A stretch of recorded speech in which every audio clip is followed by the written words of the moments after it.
Hola a todos y bienvenidos a un nuevo video. Hoy vamos a retroceder en el tiempo, a una época de imperios, alianzas y tensiones que estaban a punto de explotar. Vamos a desentrañar los orígenes de la Primera Guerra Mundial, un conflicto que redibujó el mapa del mundo y cambió la historia para siempre. ¿Cómo pudo un solo asesinato en una ciudad de los Balcanes desatar una catástrofe global? Quédense conmigo para descubrirlo. Para entender el estallido de la guerra, tenemos que mirar el panorama de Europa.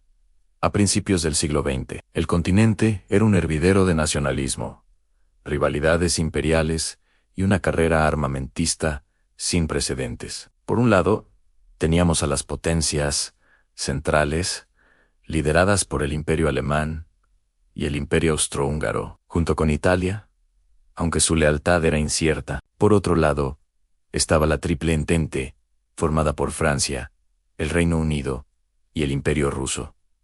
En estas alianzas no eran solo acuerdos en papel, eran pactos de defensa mutua. Si un país era atacado, sus aliados estaban obligados a entrar en la guerra para defenderlo. Este sistema de alianzas convirtió a Europa en un polvorín. Cualquier chispa, por pequeña que fuera, podía provocar una explosión en cadena, y esa chispa estaba a punto de encenderse. La tensión era especialmente alta en la región de los Balcanes, conocida como el polvorín de Europa. El Imperio Otomano, el enfermo de Europa, se estaba desmoronando, y tanto el Imperio Austrohúngaro como Rusia querían expandir su influencia en la zona. Además, había un fuerte sentimiento nacionalista entre los pueblos eslavos, especialmente en Serbia, que soñaba con crear una gran Serbia que uniera a todos los eslavos del sur. Este sueño chocaba directamente con los intereses de Austria-Hungría, que tenía una gran población eslava dentro de sus fronteras,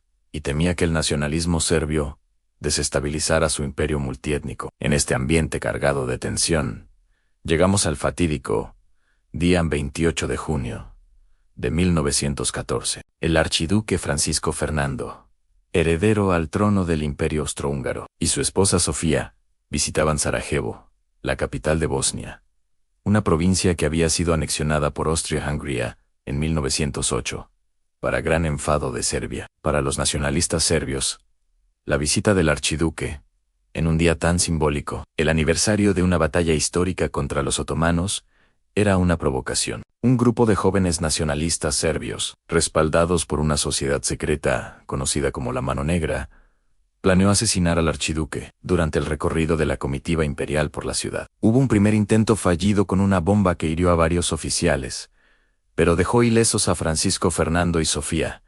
Increíblemente, decidieron continuar con la visita programada al ayuntamiento. Lo que sucedió después parece sacado de una novela. Después del acto oficial, el conductor del archiduque se equivocó de camino. Al intentar dar marcha atrás, el coche se detuvo justo delante de una cafetería donde se encontraba por pura casualidad uno de los conspiradores que había abandonado el plan tras el primer fallo en un joven de 19 años, llamado Gavrilo Princip. Al ver su objetivo a menos de 2 metros de distancia, no lo dudó. Sacó su pistola y disparó 2 veces, hiriendo mortalmente al archiduque y a su esposa. El asesinato de Francisco Fernando fue la chispa que incendió Europa. Austria-Hungría, convencida de que el gobierno serbio estaba detrás del atentado, vio la oportunidad perfecta para aplastar el nacionalismo serbio de una vez por todas. Pero antes de actuar, buscaron el respaldo de su poderoso aliado, Alemania. El Kaiser Guillermo II le dio a Austria-Hungría lo que se conoce como el cheque en blanco, una promesa de apoyo incondicional, sin importar las consecuencias. Con el respaldo alemán asegurado, el 23 de julio de 1914, Austria-Hungría envió un ultimátum a Serbia. Era una lista de 10 exigencias tan duras y humillantes que estaban diseñadas para ser rechazadas. Serbia, sorprendentemente, aceptó casi todas, excepto una que violaba su soberanía en permitir que la policía austriaca investigara el asesinato en territorio serbio. Para Austria-Hungría, Esta negativa fue el pretexto que necesitaba. El 28 de julio de 1914, exactamente un mes después del asesinato, Austria-Hungría declaró la guerra a Serbia y comenzó a bombardear su capital, Belgrado. En ese momento, el sistema de alianzas se activó como un mecanismo de relojería. Rusia, que se veía a sí misma como la protectora de los pueblos eslavos, comenzó a movilizar su vasto ejército en defensa de Serbia. La movilización rusa alarmó a Alemania. Los alemanes tenían un plan de guerra, el famoso Plan Schlieffen, que consistía en una victoria rápida contra Francia en el oeste, antes de que Rusia pudiera movilizar completamente sus tropas en el este. Para que el plan funcionara, necesitaban actuar rápido. El 1 de agosto, Alemania le declaró la guerra a Rusia, y como Francia era aliada de Rusia, Alemania le declaró la guerra a Francia 2 días después, el 3 de agosto. Para atacar a Francia, el plan alemán requería invadir Bélgica, un país neutral. Esta violación de la neutralidad belga fue la gota que colmó el vaso para el Reino Unido. Londres había garantizado la independencia de Bélgica,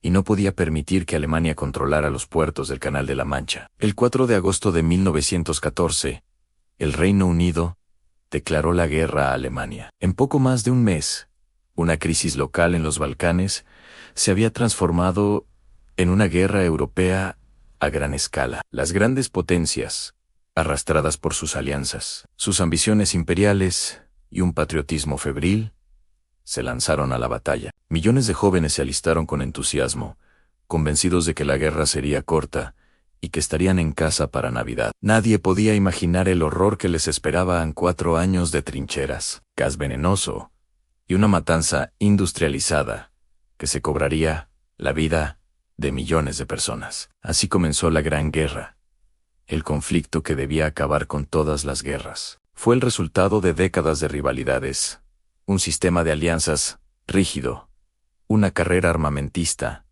y un nacionalismo exacerbado. El asesinato de Sarajevo no fue la única causa, sino el detonante que hizo estallar un sistema que ya era increíblemente inestable. La historia de cómo empezó nos sirve como una advertencia sobre cómo la diplomacia puede fallar y cómo las decisiones de unos pocos pueden llevar a consecuencias catastróficas para millones. Espero que este viaje a los orígenes de la Primera Guerra Mundial les haya parecido interesante. Es un tema complejo con muchas capas, pero fundamental para entender el mundo en el que vivimos hoy. Si les ha gustado el video, no olviden darle a like, suscribirse al canal y activar la campanita para no perderse los próximos episodios. Déjenme en los comentarios qué otros temas históricos les gustaría que exploráramos. Muchas gracias por acompañarme y nos vemos en el próximo video.